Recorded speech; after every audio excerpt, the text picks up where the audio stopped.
ఈ మధ్య కాలంలో మనకి బాగా వినిపిస్తున్నటువంటి పదం సిఏఏ, సిటిజన్‌షిప్ అమెండ్మెంట్ యాక్ట్. అయితే దీనిపై ఎన్నో అపోహలు కూడా నెలకొని ఉన్నాయి. ఈ వీడియోలో ప్రధానంగా మనం 2 అంశాలను పరిశీలించే ప్రయత్నం చేద్దాం. 1, అసలు ఈ సిఏఏ చట్టం ఏం చెప్తుంది? 2, ఈ చట్టంపై ప్రధానంగా నెలకొని ఉన్న అపోహలేంటి? అలాగే ఈ చట్టం యొక్క ప్రాధాన్యత ఏంటి? ఈ 2 అంశాలని ఎక్స్‌ప్లెయిన్ చేసే ప్రయత్నం చేస్తాను. ఈ వీడియోని ఎండ్ వరకు చూడండి. అలాగే మీకు తెలిసిన వారికి షేర్ చేయడం ద్వారాగా ఈ సిఏఏపై ఉన్న మిస్‌ఇన్ఫర్మేషన్‌ని కౌంటర్ చేయడంలో మీరు కూడా భాగస్వాములవుతారు. అసలు ఈ సిఏఏ చట్టం 2019 డిసెంబర్లో పాస్ అవ్వడం జరిగింది. ఈ చట్టం ప్రకారం 1955 సిటిజన్షిప్ యాక్ట్కి ఒక సవరణ చేయడం జరిగింది. ఆ సవరణ ప్రకారం మనకి పొరుగున ఉన్న ఇస్లామిక్ రిపబ్లిక్స్ ఏవైతే ఉన్నాయో ఆఫ్ఘనిస్తాన్, పాకిస్తాన్, బంగ్లాదేశ్, ఈ 3 దేశాలలో ఉన్నటువంటి మైనారిటీలు ఎవరైతే ఉన్నారో వారు Hindus, Sikhs, Buddhist, Jain, Parsi అలాగే క్రిస్టియన్స్, ఈ 6 మతాలకి చెందినటువంటి వ్యక్తులు 2014 డిసెంబర్ 31న కానీ అంతకన్నా ముందు కానీ భారతదేశంలో శరణార్థులుగా వచ్చి ఉంటే వారిని ఇల్లీగల్ ఇమిగ్రెంట్స్గా ట్రీట్ చేయబడరు. అలాగే వారికి త్వరితగతిన సిటిజన్షిప్ ప్రొవైడ్ చేయడం జరుగుతుంది. ఇది ఈ చట్టం యొక్క మూల సారాంశం. అయితే ఈ బిల్ 2019లోనే పాస్ అయినప్పటికీ 4 సంవత్సరాల తర్వాత అంటే మార్చ్ 11, 2024 ఇప్పుడు దీన్ని నోటిఫై చేయడం జరిగింది, ఇంప్లిమెంటేషన్లోకి తీసుకురావడం జరిగింది. దీన్ని నోటిఫై చేసి ఇంప్లిమెంటేషన్లోకి తీసుకురావడానికి ప్రభుత్వానికి దాదాపుగా 4 ఏళ్ల సమయమే పట్టింది. అంటే కాస్త జాప్యం జరిగింది. అయినప్పటికీ సక్సెస్ఫుల్గా ఇప్పుడు ఎన్నికల కంటే ముందే ఈ చట్టం అమల్లోకి వచ్చింది. ఇప్పుడు అర్హులైన వారు దీనికి అప్లై చేసుకోవచ్చు. అయితే ఫస్ట్ మనం ఒక పాయింట్ని గమనిద్దాం. అసలు భారతీయ పౌరసత్వం పొందాలంటే ప్రధానంగా ఉన్న మార్గాలు ఏమిటో తెలుసుకునే ప్రయత్నం చేద్దాం. భారతీయ రాజ్యాంగం ప్రకారం పౌరసత్వం పొందాలంటే ప్రధానంగా 5 మార్గాలు ఉన్నాయి. 1, బై బర్త్, భారతదేశంలో పుట్టినట్లయితే ఆ వ్యక్తికి ఆటోమేటిక్గా పౌరసత్వం వస్తుంది. 2, బై డిసెంట్, అప్లై చేసుకోవాలనుకుంటున్న వ్యక్తి యొక్క పేరెంట్స్కి కానీ గ్రాండ్ పేరెంట్స్కి కానీ భారతదేశ పౌరసత్వం ఉన్నట్లయితే ఆ వ్యక్తికి కూడా పౌరసత్వం వస్తుంది. ఇక 3, బై రిజిస్ట్రేషన్, ఏ వ్యక్తి అయినా సరే భారతీయ వ్యక్తిని వివాహం చేసుకున్న ఇలాంటి కేసెస్లో అతను భారతదేశంలో 7 సంవత్సరాలు నివసించినట్లయితే అప్పుడు ఆ వ్యక్తికి కూడా రిజిస్ట్రేషన్ విధానంలో పౌరసత్వం వస్తుంది.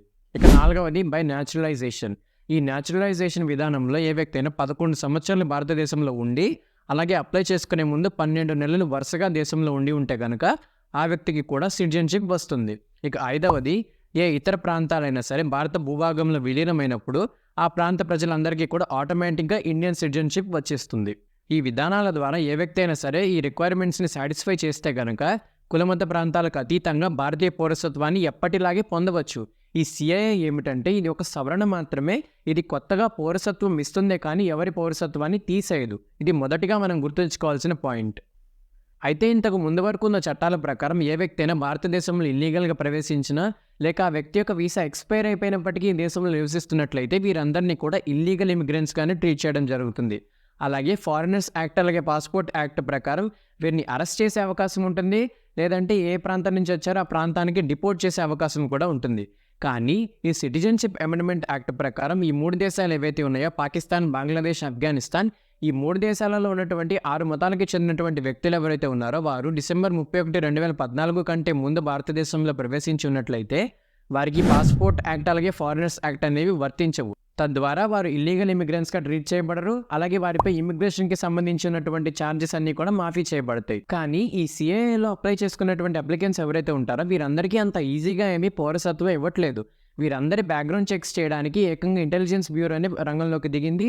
వీరి యొక్క బ్యాక్గ్రౌండ్ చెక్స్ అన్ని కూడా ఇంటెలిజెన్స్ బ్యూరోనే పర్యవేక్షిస్తుంది. కాబట్టి వీరి నుంచి భారతదేశానికి ఎలాంటి సెక్యూరిటీ థ్రెట్ కూడా ఉండదు. ఇక్కడతో అసలు మనకి సిఏఏ అంటే ఏంటో అర్థమైంది. ఇక 2వ అంశానికి వచ్చినట్లయితే ఈ సిఏఏపై ఉన్న ఊహాగానాలు. ఈ సిఏఏ ముస్లింలకు వ్యతిరేకమని, ఈ సిఏఏ ముస్లింల హక్కులని హరిస్తుందని, ఈ సిఏఏ ఆర్టికల్ 14కి వ్యతిరేకమని ఇలా ఎన్నో ఊహాగానాలు చక్కర్లు కొడుతూ ఉన్నాయి. వీటన్నిటిని పరిశీలించే ప్రయత్నం చేద్దాం. అసలు సిఏఏ చట్టం ఎవ్వరికీ వ్యతిరేకం కానే కాదు.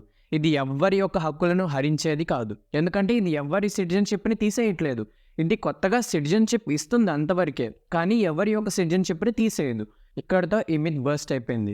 ఇంకా మనం చూసినట్లయితే ఈ సిటిజన్షిప్ అమెండ్మెంట్ యాక్ట్ ప్రకారం ఎందుకు ముస్లింలని మాత్రమే మినహాయించి మిగతా మతస్థులకి పౌరసత్వం ఇస్తున్నారు అని మనం గమనించినట్లయితే ఈ 3 దేశాలు ఏవైతే ఉన్నాయో పాకిస్తాన్, బంగ్లాదేశ్, ఆఫ్ఘనిస్తాన్, ఈ 3 కూడా ఇస్లామిక్ రిపబ్లిక్స్. అంటే అవి రాజ్యాంగం ప్రకారమే మతతత్వ దేశాలు. ఆ దేశాలలో ఈ మైనారిటీలుగా ఉన్నటువంటి జనాలు ఎవరైతే ఉన్నారో వీరందరి హక్కుల్ని కాలరాయటం జరుగుతుంది.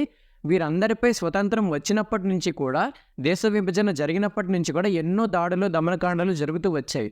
మనం ఇంతకు ముందు చూసాం ఇంగ్లజ్ మాత స్వయాన సాక్షాత్ శక్తిపీఠం అది. ఆ గుడిని కూడా కూల్చేయడం జరిగింది పాకిస్తాన్ ప్రభుత్వం.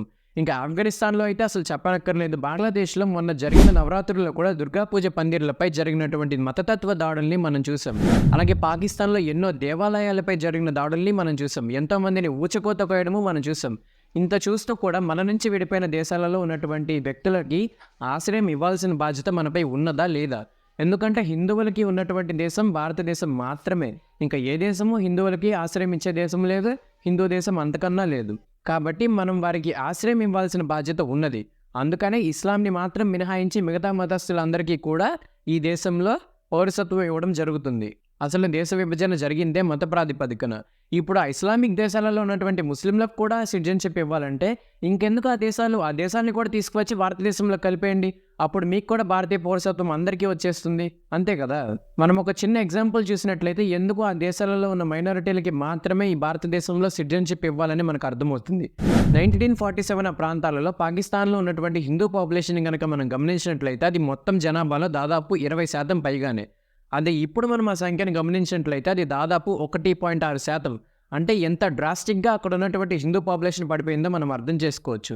ఇక బంగ్లాదేశ్ విషయానికి వస్తే బంగ్లాదేశ్లో ఆనాడు ఉన్నటువంటి హిందూ పాపులేషన్ దాదాపు 28%. అదే ఇప్పుడు మనం గమనించినట్లయితే అది దాదాపు 7.95%.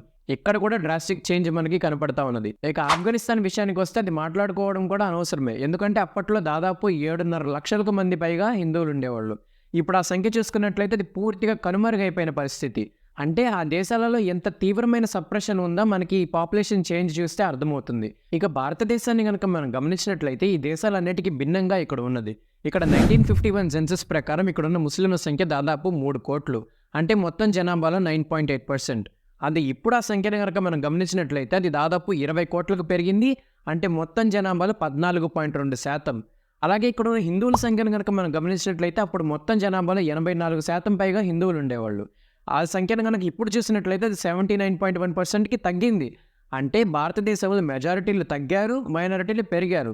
ఈ ఇస్లామిక్ కంట్రీలైన ఆఫ్ఘనిస్తాన్, బంగ్లాదేశ్, పాకిస్తాన్లలో మైనారిటీలు తగ్గారు, మెజారిటీలు పెరిగారు.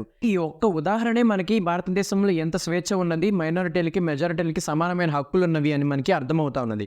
కానీ ఆ దేశాలలో మైనారిటీలు ఎంత సప్రెస్ చేశారని ఈ ఒక్క ఉదాహరణే మనకి అర్థం పడతా ఉన్నది. అందుకనే ఆ దేశాలలో ఇస్లాంని మినహాయించి మిగతా మతస్థులకి భారతీయ పౌరసత్వం ఇవ్వడం జరుగుతుంది సిటిజన్షిప్ అమెండ్మెంట్ యాక్ట్ ప్రకారం. ఈ దేశంలో నిజానికి చెప్పాలంటే మెజారిటీల కన్నా మైనారిటీలకే ఎక్కువ హక్కులున్నాయి. వారినే ఎక్కువ ప్రెషియస్గా చూసుకుంటుంది రాజ్యాంగం.